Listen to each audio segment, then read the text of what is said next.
இன்றே டவுன்லோட் செய்து உங்கள் ஃபேவரட் ஷோக்களை என்ஜாய் பண்ணுங்க. இங்க பாருங்க, இப்ப பழைய கதையெல்லாம் வேணாம். எங்களுக்கு அவளுக்கு சீர் செய்யறதுக்கு விருப்பம் இல்ல, அதனால செய்யல, அவ்வளவுதான்.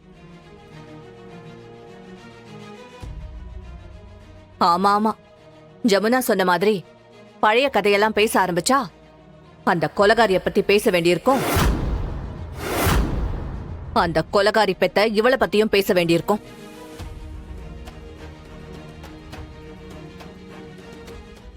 சரிங்க, நீங்க சொல்ற மாதிரி அயலி உங்களுக்கு வேண்டாதவளவே இருந்துட்டு போகட்டும்.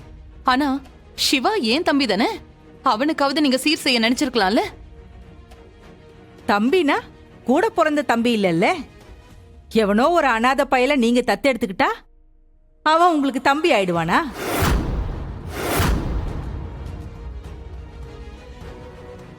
கொஞ்சமாவது பெரியவங்க பேசுற மாதிரி பேசுங்க.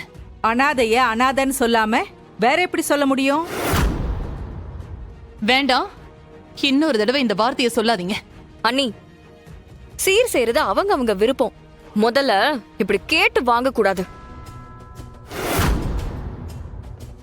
இதெல்லாம் நான் சொல்லி உங்களுக்கு புரிய வேண்டியது இல்லைன்னு நினைக்கிறேன்.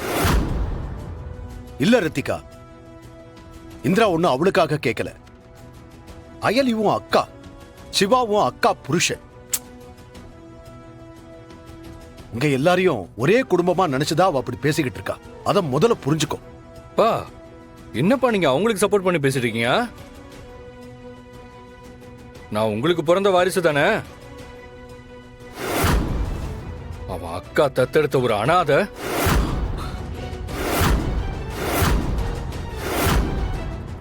ரெண்டுத்துக்குமே வித்தியாசம் இருக்குல்ல. அவன் ஒண்ணு அனாதை இல்லடா.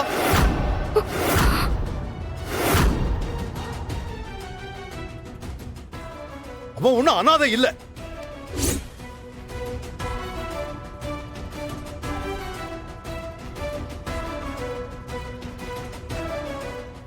அவனை இனிமே யாராவது அப்படி சொன்னீங்க, அப்புறம் நான் என்ன பண்ணுவேன்னு எனக்கே தெரியாது.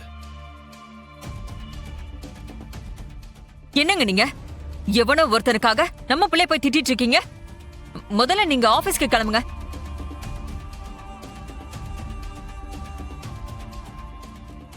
எல்லாத்தையும் பண்ணிட்டு எப்படி நிக்குது பாரு.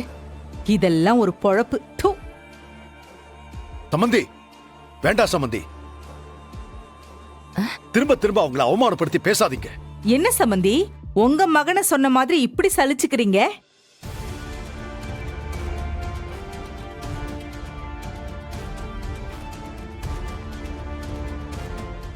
திண்ணையில கடந்தவனுக்கு திடுக்குன்னு வந்துச்சா வாழ்வுங்கிற மாதிரி அப்பா அம்மா யாருன்னே தெரியாதவன் இந்த குடும்பத்தோட வாரிசான்.